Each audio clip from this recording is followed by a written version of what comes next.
تقديم على جواز إلكتروني.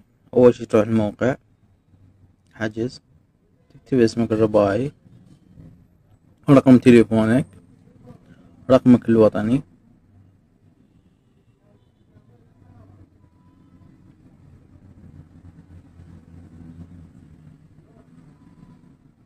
بعدين تروح عالتالي وضغط بالرقم، ترجع التالي، محافظة، تختار الرصاقة أو كار حسب انت تريده، مركز تقديم الأعظمية هسه حاليا مفتوح عندك هنا، الأحمر محجوز كله، المتاح بس الرمادي، تختار الوقت، بعدين ندوس حجز، تأكيد الحجز يطلعلك باركود وتنتظر شوي.